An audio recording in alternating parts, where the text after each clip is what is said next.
Memang kalau kita melihat kondisi saat ini, intensitas dari geopolitik global relatif sudah jauh menurun dibandingkan dengan kondisi di tahun lalu.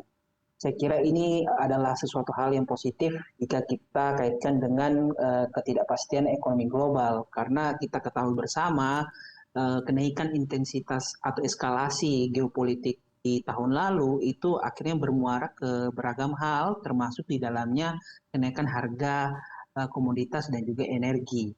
Tentu dengan kenaikan harga komoditas dan energi ini berdampak terhadap perekonomian baik itu negara berkembang maupun negara maju. Yang pasti yang kita lihat inflasi mengalami kenaikan yang relatif signifikan, sehingga ini kemudian harus mendorong pengambil kebijakan dalam hal ini Bank Sentral untuk melakukan penyesuaian di suku bunga acuan.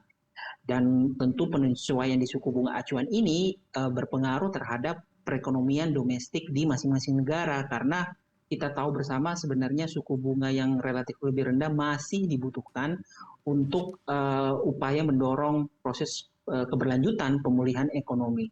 Jadi menurut saya dengan kondisi yang sudah jauh lebih baik saat ini adalah kabar positif. Namun betul tadi disinggung bahwa meskipun saat ini eskalasinya sudah jauh lebih rendah, tetapi proses ketidakpastiannya itu masih tetap ada, karena tadi disampaikan di awal bahwa PBB sudah mengeluarkan semacam ketentuan ya terkait perdamaian, tetapi itu tidak mengikat secara hukum. Dan kita juga tahu bahwa hal-hal yang dipermasalahkan oleh Rusia terkait misalnya upaya Ukraina untuk bergabung dengan NATO itu justru makin terjadi dan diikuti oleh negara-negara di Eropa Utara ya. Jadi menurut saya ketidakpastian itu juga masih tetap ada, sehingga hal ini yang kemudian masih perlu dijadikan sebagai faktor yang diperhitungkan oleh beragam pemerintah untuk mengukur kebijakan terutama di sepanjang tahun 2023 ini.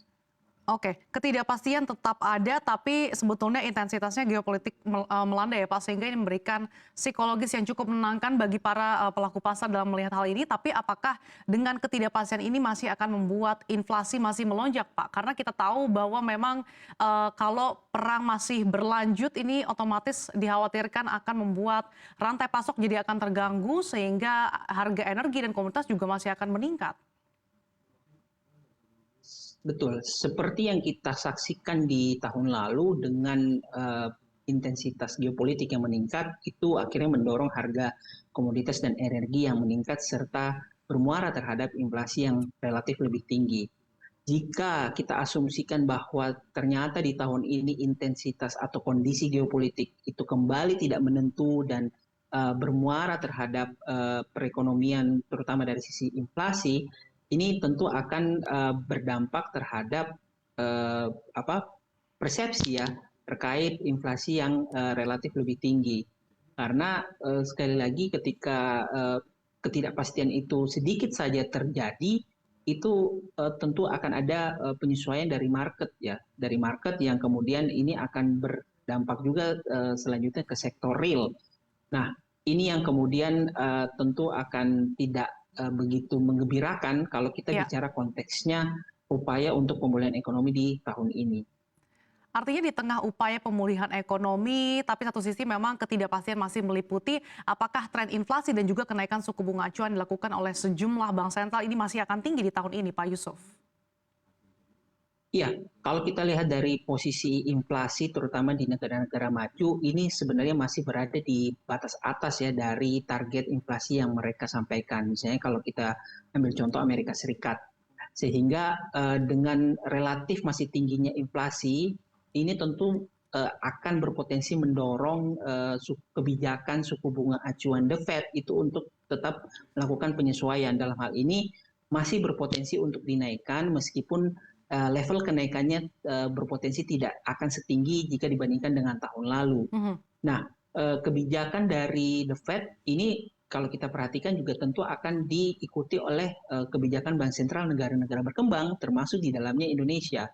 Nah, mencari titik tengah ya, kalau kita kaitkan dengan upaya pemulihan ekonomi di dalam negeri antara mengikuti tren kenaikan suku bunga acuan dan mengakomodir proses pemulihan ekonomi ini yang akan menjadi tantangan kepada Bank Indonesia ya, karena mencari titik tengah atau keseimbangan antara kedua hal itu bukan sesuatu yang sulit, bukan sesuatu hal yang mudah gitu. Jadi ini yang saya pikir akan menjadi tantangan bagi Bank Indonesia dalam mencari titik tengah tersebut.